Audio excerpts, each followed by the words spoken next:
So we are talking today about privacy. I think that's one of the biggest topics that's in everyone's mind, and I'm actually really happy to be with Kevin here today because he has been tackling the whole privacy shift at Lyft, right? So maybe tell a little bit more about your role and the experience you had there. Yeah, so I'm a director of growth over at Lyft. I lead all of our rider acquisition media. So we're heavily concentrated on everything that's going on with the privacy around what Apple's doing, what Google's starting to roll out slowly, just because rider acquisition is almost entirely a mobile-first strategy. We do have a nascent rider web experience, but nonetheless, this is definitely front and center what we're working on. And I think, like, for everybody who's here, it's super interesting because obviously Lyft has cracked it. They know how to do it, where we will go to details later.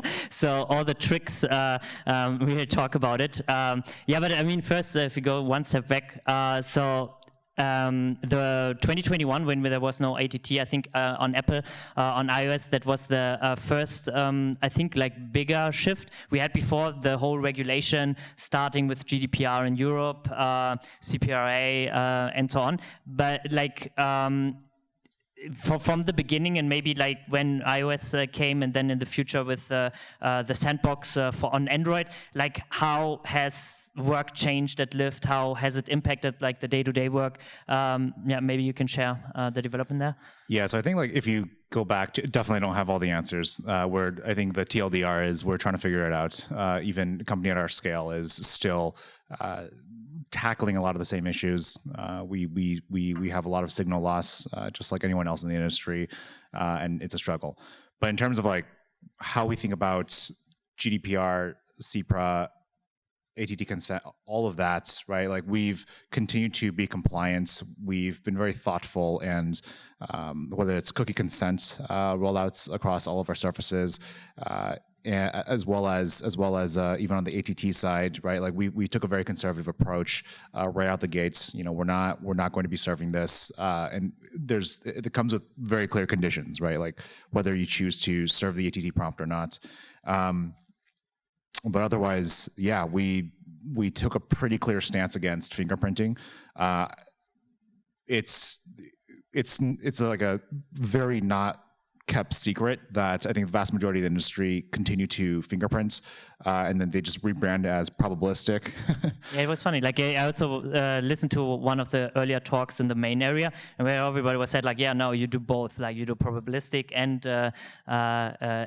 scan and so on, and look at everything what you can, right, in order to make the best decisions. So it's like, I think, quite a bold move in that sense to navigate through that scene. But yeah, like, how was it? Yeah, I think, like, once iOS 14.5 dropped, everything changed, where we cut over to our portfolio mix changed quite dramatically, right? No surprise there. ASA became a huge concentration on iOS. We began testing scan. We began testing when 2.0 rolled out. We really didn't see adoption until, I don't know, half a year later. So the performance was really horrible, right? Like, just right out the gates, we were running ACK campaigns probably on 30x multiples of what our actual LTV tolerance looked like. I think another, like, really big thing is the visibility into incrementality, right? All of a sudden, you can't very cleanly use a device ID or an IDFA in this case to create that counterfactual to have a control and treatment group and understand incrementality. I think that has been probably one of the bigger struggles for us. But in any case, right, we still diversified out of a lot of the traditional pure iOS programmatic buys. UAC, you saw that come down quite dramatically in terms of the iOS concentration. And we really leaned into the affiliate side. I think card-linked offers became a pretty interesting strategy for us. Obviously, I don't think it works for a lot of business models, but nonetheless, right? Like, that became a very clear outlet for us to ramp up where we originally had no visibility, or after 14.5, we had no visibility on iOS, but also target people in funnel, where historically it's just been really, really hard to succeed with retargeting. Yeah, and like you said specifically already a little bit about incrementality and that a lot of things change. So maybe a bit more specific, like how the marketing tech stack you had and how it changed. Like, do you use different approaches, different tools, or and maybe the experience with that? Yeah, so that's probably one of the bigger shifts is the actual tech stack. We still use, so we port in all the scan related models. That itself was really hard. I think another quirk about Lyft is we don't have SDKs on board the clients itself, which means it's not convenient for us to just upload the latest version of the SDK of your MMP, right? We had to therefore build out a server to server solution via our clients directly to Apple's endpoint. So we ended up building out a scan pipeline directly without using the MMP itself. So that was pretty ridiculous, right? No one's doing that. A handful of people are doing that. But in terms of, I think one of the more fundamental changes of the stack is how we then bring in what you're seeing with a lot of the self-attributing networks, all their model conversions, all of the scan conversions, and all of your MMP deterministic conversions, or probabilistic, doesn't matter, right? Like your MMP-based conversions. And then how do you make sure you're not conflating the data and double counting credit to your campaigns? But I think one of the big mentality shifts is that we're just, I think, forced to at this point is you need to aggregate up all of your conversion level data above user level, right? Everything is going to be reported in aggregates. You're going to have to work with your cross-functional teams, your leadership teams to get buy-in on, we're reporting this top line bucket of users that came in, and we're using a lot of averages, we're using a lot of models to then multiply against how we're actually performing. So it's a very I think in the lens of like ad tech, right? I think with 14.5 coming out, with Privacy Sandbox coming in, it's a very regressive policy in terms of how much progress we've all made within ad tech to be at a user level basis, to be precise to a point where you can have D0 ROAS, right? That was, I think, looking at gaming companies, those guys are crushing, right? They're able to have I don't know, like 30 seconds, like 3 minutes of gameplay and project out 2 year LTVs. That's absolutely absurd. And I think a lot of that goes away, right? A lot of that then becomes abstracted to some kind of modeling solution. So that was really, like, in terms of what has changed for our stack, that was probably the biggest material change of shift in mentality. Your numbers aren't going to tie all the time, and reporting out in aggregate. Yeah, and I mean, on iOS, you summarized a little bit the techniques and the approaches. If you would summarize the last 2 years we are in this situation, like, what would be the biggest learning and maybe also the challenges ahead? Yeah, I think the biggest learning is there's a lot of education that has to go into, I think, individually as growth marketers, right? That's going to be adapting to the shifting privacy landscape is probably the biggest learning. We need to continue to adapt and change. It's a very generic response. I don't really like my own response right now, but I think it's the reality. And like, for instance, right, like if you look at Apple's approach on their ATT or their 14.5 rollouts, it was a super small team. That product team was really, really small. They solicited only a handful of industry players. I mean, they solicited a lot, but it still felt insufficient. I think after 1.0 rolled out, 2.0 came out, and it kept. You see incremental changes and the realization that we didn't get it right the first time, right? And we're going to continue to iterate and create a better ecosystem around SK Ad Network. I think Google is probably being a lot more thoughtful. I do know that they're having a lot more conversations on a comparative basis with industry players and trying to understand what are the actual needs. And so because of this level of this lack of clarity, right? Like we just need to be agile. We just need to continue to take what's being thrown at us. I think like that also ties into where there's a lot of value from growth marketers, where I think the trajectory from say 2015 to like 18, you saw a lot of consolidation. Everything, like there's the UAC-ification of everything across the board. There was a lot of roll-ups, a lot of M&As within the supply side. It's still going on, right? Like you're getting these behemoths that are building these walled garden content fortresses that roll up on the mediation, the buy side, sell side exchange through and through. Very suspicious level of self-dealing, by the way. But I will say, with the privacy changes right now, all of a sudden growth marketers become a lot more valuable, because in order to navigate this, you need to have a pretty fine grain of understanding of how ad tech works, how the tech stack works. But those are just my general thoughts there.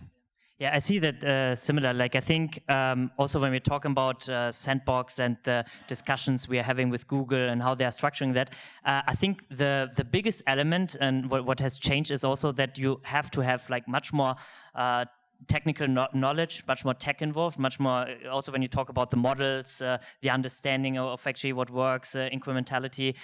It was so easy before, where you just like plug and play, and it always worked out. At least you get like a lot of insights, and that has it has shifted and is also constantly shifting. And if I see also from our end how much we have to keep investing in always keeping up with that next wave of features related to privacy. The Sandbox, obviously, like a huge change of the whole framework from how it used to be to like something completely different based on the technology that is available right now. Yeah. So and it feels like very ongoing. Yeah. And I think you said it too. But you have the feeling that you fixed iOS right now? Are you like really good at it? I think it's really hard. I don't think we're good at it. I don't think we're at a position where I would like us to be.